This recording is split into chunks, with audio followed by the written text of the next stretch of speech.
Well, hello, it's another week here at the Veg Grower Podcast, and this is another video. This week I need your help identifying some squash plants. That's coming up in just a moment. First of all, the credits. My name's Richard, and I am on a mission to grow as much food as I possibly can. On my allotment at Modern Victory Garden, we have plenty of land in which to achieve this. And this is my video diary. So this Belfast sink right here is what I grow my mint in. Very successful, keeps the mint contained and really quite useful. Now, a few weeks ago I did cut down half of this Belfast sink of mint, just so that this half can then flower as it's done now. But the first half that I cut has reproduced some green mint that we can use now.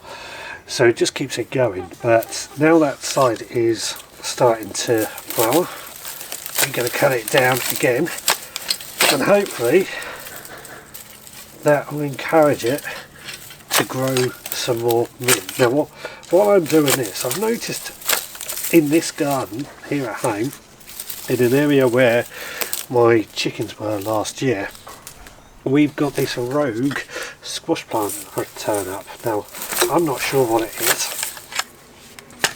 To me it looks a bit like a butternut squash plant, because there is one fruit on there that is these nice little looking butternut looking, but the leaves on it are this lovely little mottled colour, so I'm a bit unsure.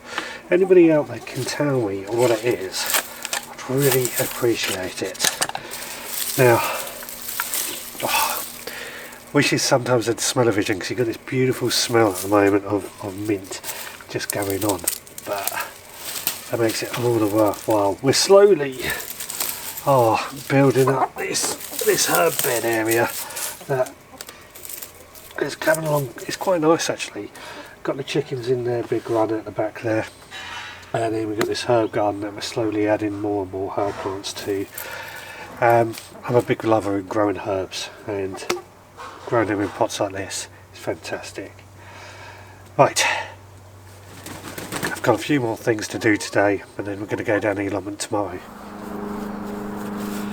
Well, as you can tell, I'm down on the allotment today, and what I'm going to be doing is actually getting my spring sown onions out of the bed. But first, I've got another squash plant that I haven't got a clue what it is. It just popped up by itself. It's clearly a squash plant by the leaves, and there is even a fruit on it. I don't know if it's a courgette or a summer squash. I don't know. If anybody can help identify it for me, we'd really appreciate it, so then I know when to harvest this one single squash that is on it. Anyway, onions. Well, these are my spring sown onions, and I gotta say, my spring sown onions have been absolutely rubbish this year. My autumn sown ones were so much better, but they haven't, well, they don't store as well, autumn sown onions, so these ones in theory should be better. I mean, these ones might be okay for pickling onions. I mean, that's a fairly large one out of the lot, and that's pointless in my opinion. But they're still food source, so we'll still harvest them. Now, what do I think has caused this to be so poor? It's been a very, very dry year. I don't think it's anybody hasn't noticed that, and I think that has left the problem of it being too dry for onions to swell up. But when I compare them to my autumn onions, obviously the autumn onions had all over winter to grow.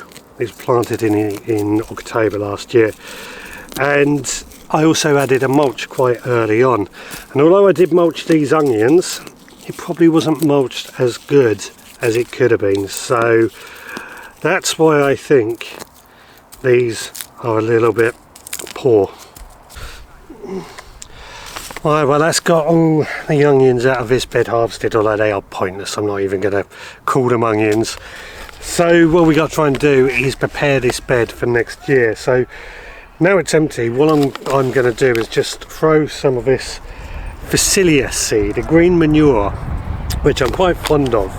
It's pretty cheap, it grows really fast and it creates quite a good weed suppressing cover. I've used it on some of our other beds before and I'm a big fan of it. So as this bed won't be used till next year, it makes sense to try and get some goodness into it, get some green manure into it and protect it over the winter. So all I've got to do is scatter seeds all over the place, make sure we've got a good coverage. The seed is pretty cheap and will last a long time, and then all we got to do, get the rake and give it a good rake over to make sure it's all covered and what have you. I reckon in about 6 weeks we'll come back and I'll show you just how good it's looking, how well it's came on and proved what it needs to do. Right, time to head home.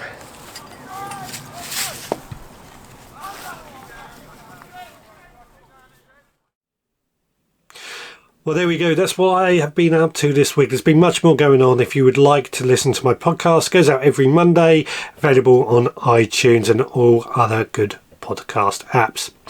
And you hear a lot more what I've been up to in this attempt at growing our own food here at the Veg Grower Podcast. So thanks so much for joining me on this video this week. Please do join in on our live show every Sunday at 6 p.m. as well. Great chat with a lot of gardeners going on, and it's lovely to see you there as well. Until next time, take care.